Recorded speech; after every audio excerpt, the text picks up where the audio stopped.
Okay, so I'm going to do a review of the Studio Trends 46-inch studio desk, which I recently purchased, and obviously I'm sitting right in front of. First, I'll talk about the features of the desk, then I'll talk about why I bought it, then I wanted to share my customer experience of getting it, and lastly, I'll show you how to put it together. And I guess if this video gets to be a little bit too long, I'll also put an index below so you can skip around to different sections. I will advise, if you're thinking about buying the desk, to please watch the section where I talk about the customer experience, because my experience wasn't the best. I had several units that came with damage and I had to keep sending them back, so please watch that. And again, if you happen to actually buy the desk and you need a little bit of help of how to put it together, I'll show you the complete assembly of it. With that all said, let's get going. Okay, so if you go to Studio Trends Design's website, you'll see that they sell three units. On the left-hand side is a 24-inch sidecar. In the middle is a 30-inch studio desk. And on the right is the 46-inch studio desk. All three units have caster wheels, so they're easy to maneuver. Obviously, the desks also have shelf space on top. And as far as colors, you can either get them in maple or you can get them in cherry.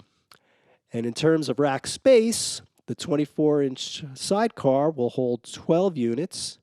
The 30-inch studio desk will hold 4, and the 46-inch studio desk will hold 8, with 4 on each side. And just to show you an example here, in my desk, and I only put this in here temporarily because I don't use most of this gear anymore, but you'll see that it easily holds 4 units, with the red one taking up two rack spaces. And I did want to point out here that my desk did not come with the screws to screw these units in here. If I recall, a few years back when I got the 24-inch car, I'm pretty sure that had the screws, but here it looks like you might be on your own. And I guess if you're curious what's in my rack, because I'm a nerd and I'm always curious about this stuff, but on top is an old Alesis 3630 compressor. It was a budget compressor I got from the early 90s. Then below that is the Line 6 Pod Pro guitar modeling processor. Don't really use that too much. There's better modeling gear out there now, and I actually prefer to use real amps when I can.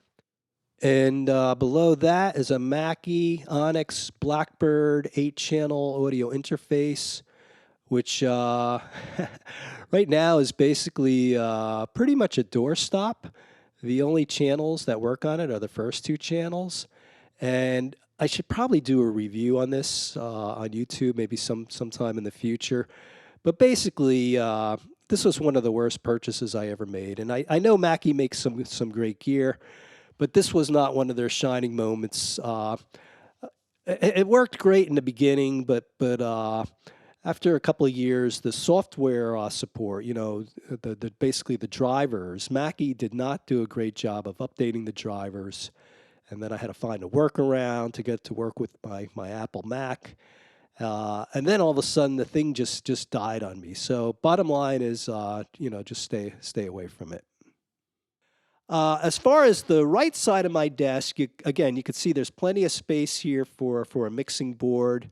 Here I'm showing my Tascam Model 12, which is a very small mixing board, by the way, but it will easily fit, this, a medium-sized board, or even certain large boards, depending how big they are, how many channels they have. And I'm not a I'm not a keyboard player, but you might be able to fit a keyboard on here as well. So with all that said, I guess next I'll talk about why I purchased this particular unit.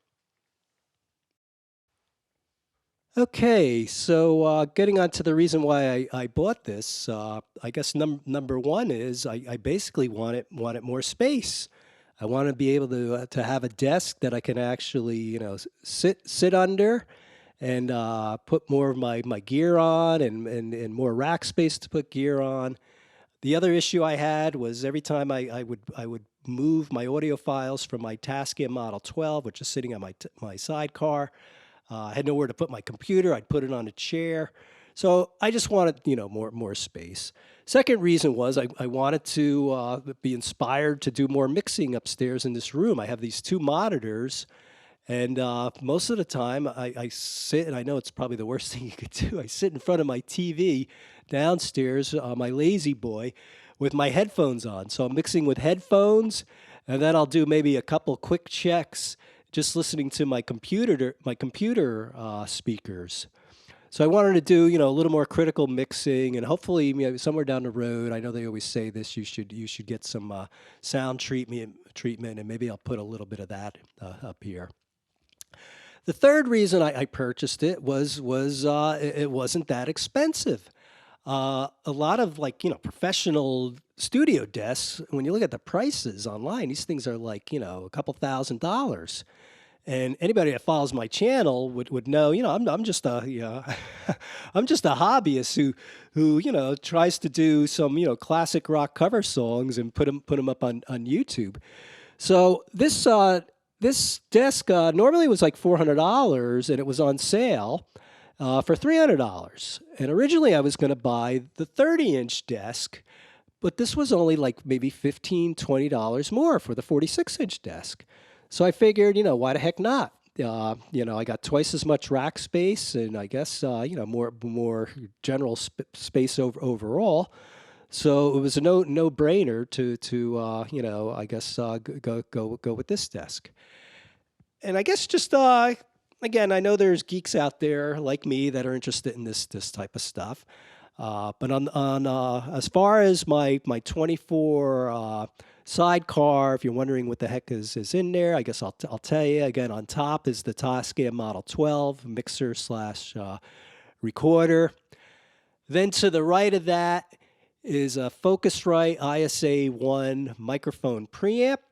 I bought this about 3 years ago, I think, and it only cost me, and it was used, $350. I was in shock to see that it's now going for between $800 and $900 when you look at Sweetwater or Guitar Center's website. I guess that's in inflation, but yeah, I guess I should be happy. I got a good deal back then. And going down my rack on the top is a Furman surge protector. You always want to have that all these things are plugged into. And all these things below that I've had, or these are all from the 90s or prior, by the way. So below that is an Alesis, if I'm pronouncing it correct. I'm just never sure if I ever pronounced that name right. But Alesis Quadroverb 2 reverb unit. Got it, I guess, in the mid to latter 90s. Then below that is a Digitech GSP 2101 Studio Tube guitar preamp slash processor. And this thing wasn't cheap from what I remember when I bought it. I'm going to say back then it might have cost me $700. But I guess I still use it occasionally. It can be a little bit complicated programming all the effects in it. But the preamps, and they're all tubes, and they got everything crunch, heavy, saturated tube. All those sound great. And if you want to check out a great example of this thing, go to YouTube and type in Digitech GSP 2101, and there's a guy who does all the classic guitar riffs and players that you know from the 80s and 90s.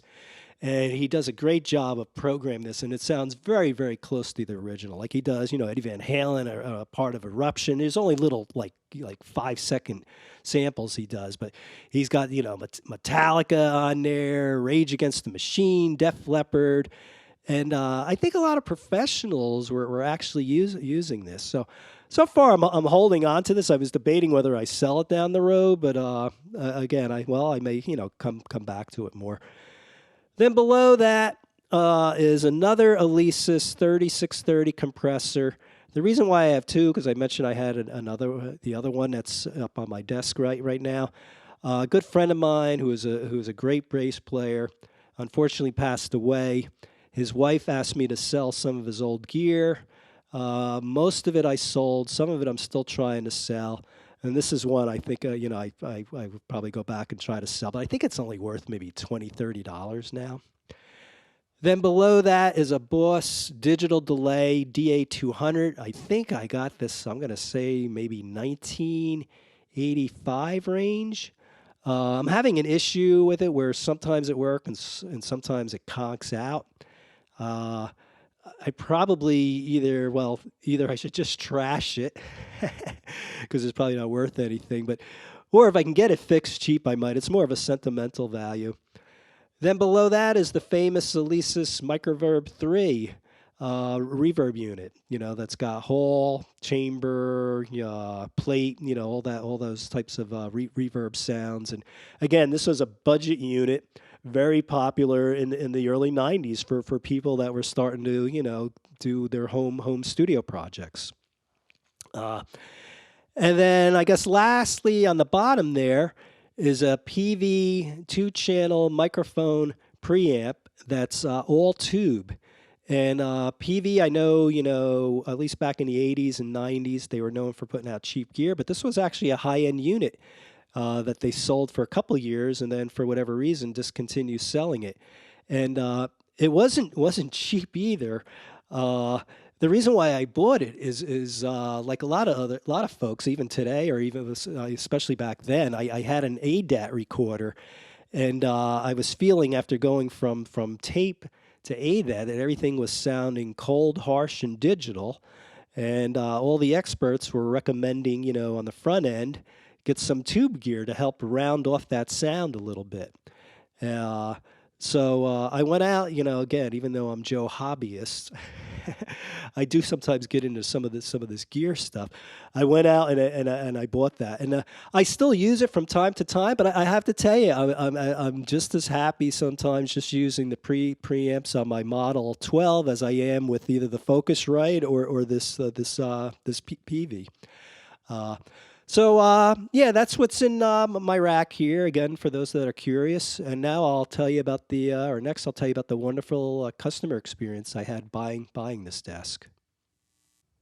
Okay, so next I want to talk about the wonderful customer experience of buying this desk. I know from working, kind of in the retail field or whatever, and corporate America, we always talked about, how important the customer experience is. Well, in my particular case, the customer experience wasn't so great. Basically, to cut to the chase, I had ordered 3 desks in a row, and all 3 of them had blemishes or chips in the corner or peeling or something of that nature. So that wasn't such a great experience. And I basically ended up settling. The last unit I got had the least amount of damage.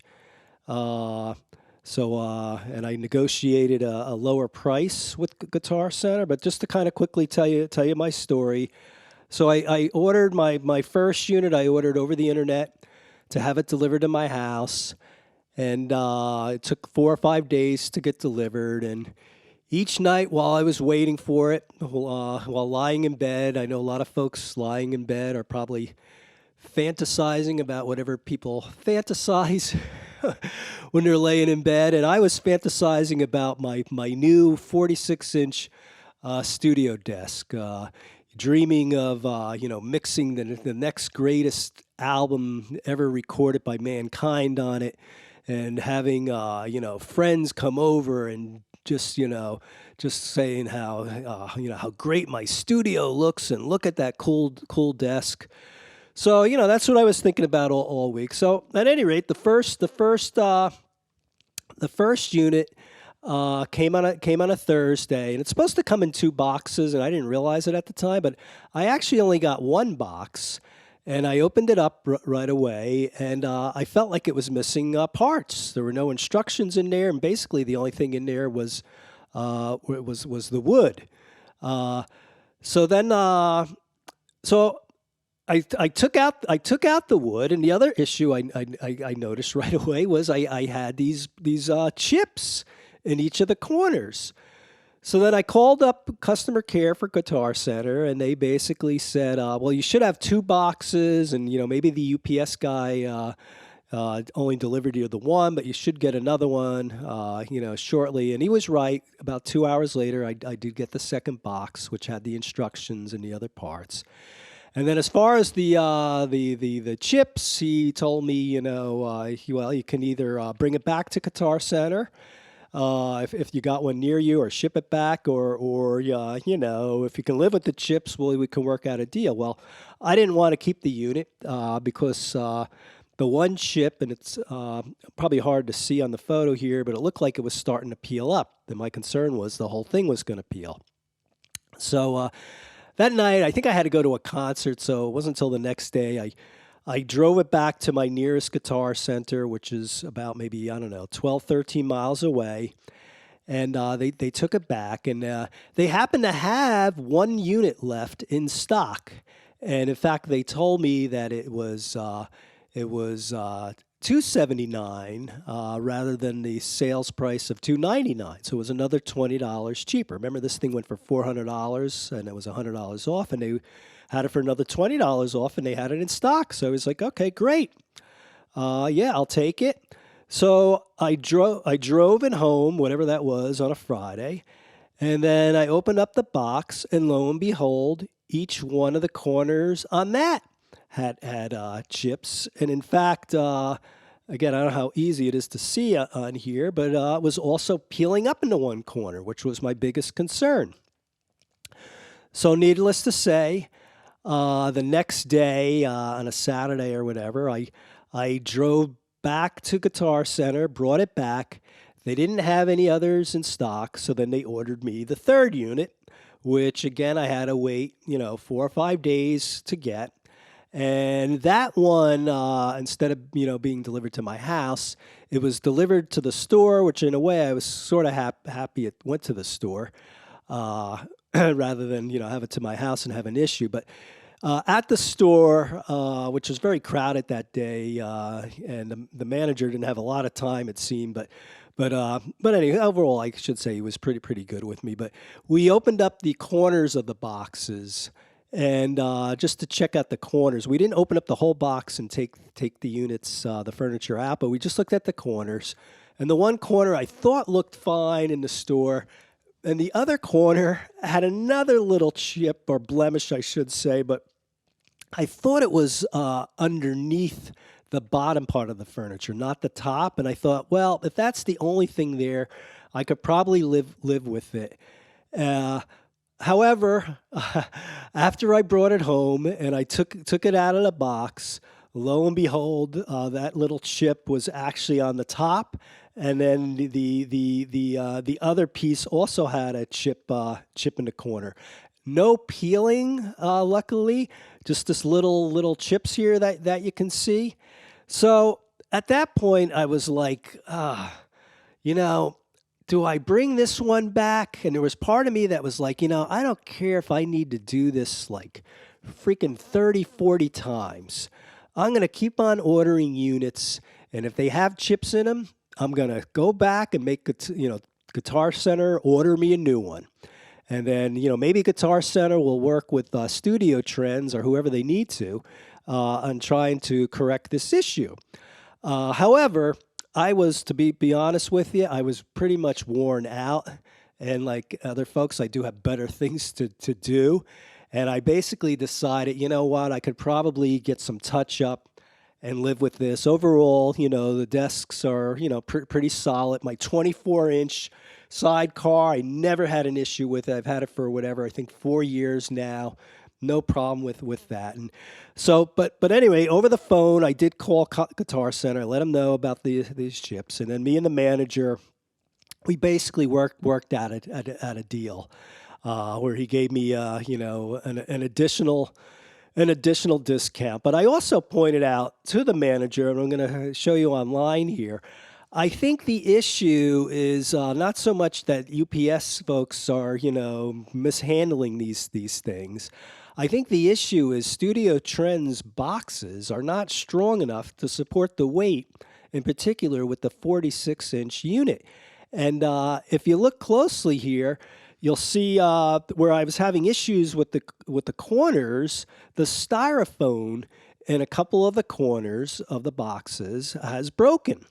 And I think they're using, in my opinion, some cheap styrofoam. They need to put stronger styrofoam, in particular in those corners, or some additional support. And I know I'm not the only one that has had this issue because I've looked at a couple of reviews on Guitar Center's website reviewing these units, and I've seen other folks who also complained that they had some chips and also complained about the boxes. So I did send an email to Studio Trends pointing this out. However, I never I never heard back from them on that. Uh, but I guess if you do order this unit again, you buyer beware. You could have chips like I did. Hopefully you don't. I would recommend if you order this and you have a Guitar Center near you, that you have it delivered to the store, and that you go to the store and that you open up the box and not just the ends like I did. Actually, open up the whole box and take the pieces of wood right out and inspect them before you bring them home. And if they have chips in them, well, that's up to you. But I think you may want to send it back. So that's what I wanted to say about my wonderful customer experience. And I guess next, for those that want to stick around, really for anybody, I guess, who actually buys this unit, the instructions are a little bit confusing. So next, I kind of go step by step as best I can how to put it together. Hopefully, it helps you out.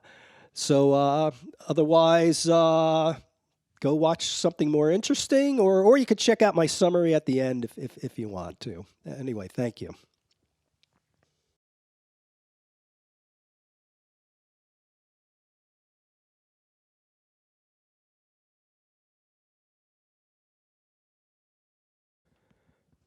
Okay, so as far as assembly and putting this thing together, first thing you want to do obviously is get everything out of the two boxes and just make sure that you got all the parts and and all the screws and everything.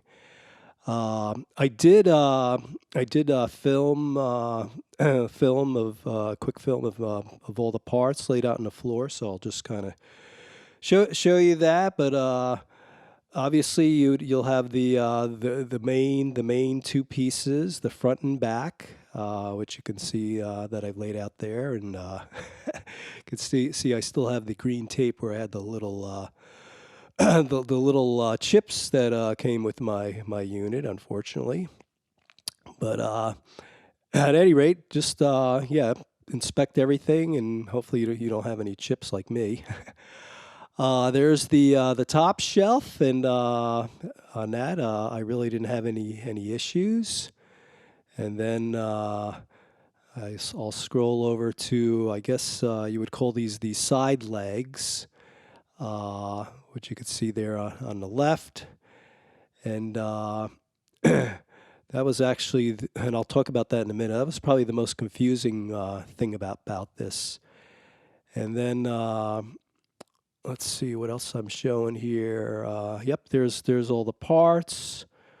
There's those four. You should have four of the four triangles. I'm just showing two there. You can see the caster wheels that I have. There's the other two triangles. There's all the screws. They give you a couple wrenches, an Allen wrench. There's that. I still have it in the bubble wrap. I guess the couple of the main braces or whatever you call that. And yeah, that's pretty much it. So just again, make sure that you got everything there, and again, make sure it all matches up with the instructions. So as far as the assembly and the instructions are, they're okay, but there's a couple areas where it gets a little bit confusing. And I'll tell you, for me, if you're wondering how long it took me to put this together, I think it probably took me about 2 to 2.5 hours. Mainly because I got a little bit confused with a couple of things, and I had to kind of like study the diagram and then look at some pictures online. But I basically, just to help you, there are 8 steps as the instructions show, and I'm just going to kind of go through each step with you, and hopefully this helps you out if you need to watch this video. So step 1 is basically you take the the front and the back part of the desk, and then you have the three brackets, as you can see. And then you use, I guess it's, I think it's Phillip head screws. So that's pretty straightforward. Step 1. Where it gets to step 2, that's one of the areas where it's a little bit more confusing, and it's basically putting on these side legs. And where I was confused, I at first I'm like, well, which is the top, which is the bottom, which is the left, which is the right? Now they do at least the legs that I have, as you can see here, they did mark left and right. But then when I'm looking at it, I'm like, okay, is it left and right if the unit was standing up, or is it left and right with the unit being upside down? So that was a little confusing. But I think to kind of help you out, if you look at the photo that I have here, you can see again, this is all upside down right now. And if you look, you'll see the hole where your wires would go through is on the one end. But to help you, the legs are kind of pointing away from you, if you can see that. And then there's 2 things on the bottom where you can put additional screws to fasten it. If you see the 2 down there, I don't have a pointer here, but if you just look, you'll see that actually is going that's at the bottom. And you can see the bottom triangle in the one corner is going one way, and then the triangle that would go towards the floor is facing the other way. So hopefully, if you just kind of study this photo, I'll show you some more pictures here. Hopefully, this will help you out. And then the end result, after you put the 2 legs on, it's gonna look like this. So again, I was confused with this, and if I remember, when I got the 24-inch sidecar, I actually put the legs on or something backwards, and I put the whole thing together, and I was like, this doesn't look right. So I had to take the thing apart, and then I eventually figured out the right way to do it. So that's step 2, and then I'll go on to step 3. Okay, so step 3 is attaching, I guess, what they call this modesty panel to the 2 legs, and you basically use, I guess it's 1/2-inch hex screws. So I'll just show you a photo again, because it is a little confusing even with this, which way this goes.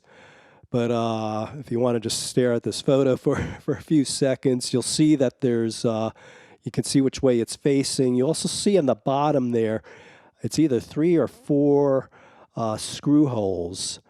Now, just on those screw holes, they then tell you to use these 1/2-inch Phillip head screws to screw in there. And I'll zoom in on another picture here. I don't know if you could see the one hole there, but they tell you to put those in, and you're basically supposed to screw that into the wood, along with that little knobby thing that's on the legs. There's 4 of those little knobby things. You can see it up in the one corner. I never bothered to do that. I think it just gives it maybe a little bit of added support, but I didn't think I really need it. I didn't want to put the screws to the wood, and I, in case I need to take this thing apart again. So I just left them off, but that's up to you. So step 4 rather, is attaching the, I guess what they call the cross member bracket to the two legs. And just to show you, again, here's a photo of what this will look like, I guess, after you put it on. And then here, I just show the one corner, where the hex screw goes from the cross member into one of the legs. You know, obviously, if you put the legs on backwards, this isn't gonna fit. So that's step 4. Okay, step 5 is putting the caster wheels on, and I think I only got one photo here of just one of the wheels.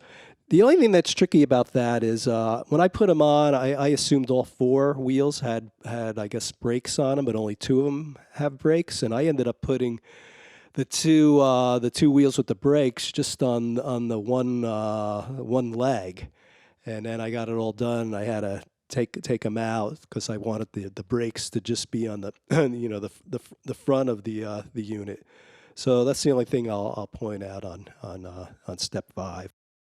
So step 6 is flipping the desk over, and then you're going to install the cam locks. As you can see, I got there's six of them on the bottom part of the desk, and then you put another I guess it's 6 on the top shelf. Step 7 is to I guess put the rack mounts. Uh, you know, I'll just tell you this part was confusing to me, and I actually put these on wrong. The photo I'm showing you here is the correct way. So if you're sitting at the desk, these mounts should be kind of like pointing up and away from you. When I first put them on, and I'll show you the photo that I took, this is actually, I think, wrong. This is when I first put them on. If you're sitting at the desk, they're pointing like up and tilting towards you. That is wrong. This is where it's a little confusing. So again, I'll show you the photo the right way. Unfortunately, I didn't get a good photo where I showed 2 or 3 of the mounts the right way, but I do show here. It should be pointing up and away. So hopefully that helps out, because that is a little confusing. The other part of step 7 is to put these decorative triangle pieces. Again, you have 4 of them. You kind of, I guess, snap 2 of them together, and I didn't get such great photos here, but then you you put it in, and they should look like this after you're done. And then step 8 is to put the shelf on and line it up with the cam locks, and I guess I don't know how to pronounce this, click clams. This was a little tricky for me, getting those click clams in there and putting this on, and it took a took a little extra effort, a few tries before I got it. And then after you're done with that, they have these, I don't know what they call them, cam covers that I'm showing you. I tried to stick these in there, and they kept popping out, and then I just didn't bother. So all mine are sitting on a bag. Maybe you'd have better luck. And then after you're all done, it should look like this if everything went well. So, in summary, would I recommend you buy one of these studio desks? You would think after my experience, I'd say no, but I'm going to say it really depends. If you can get a unit that's doesn't have any nicks or chips in it, even if you pay full price, I think it's worth it. For the average home studio user that's on a budget. I would recommend, though, if you have a Guitar Center near you, instead of having it shipped to your house, I'd have it shipped to the store, and that way you can go down there and inspect it before you take it home. As far as if you happen to get one that has some nicks and chips, obviously it's up to you whether you want to keep it or not. I would think you would want to then negotiate a price with Guitar Center. And I guess what I would recommend is go to some site like Reverb or eBay and see what these things are going for used. Last time I looked, it was between $150 and $200. And I would say that if you're to negotiate a price, that would be my starting point, and basically say, hey, this is no different than buying a used unit, and this is what it's going for. So that would be my recommendation. Otherwise, if anybody who happened to get one of these units and wants to share their experience, whether you had any issues or not, feel free to leave comments. And until next time, take care.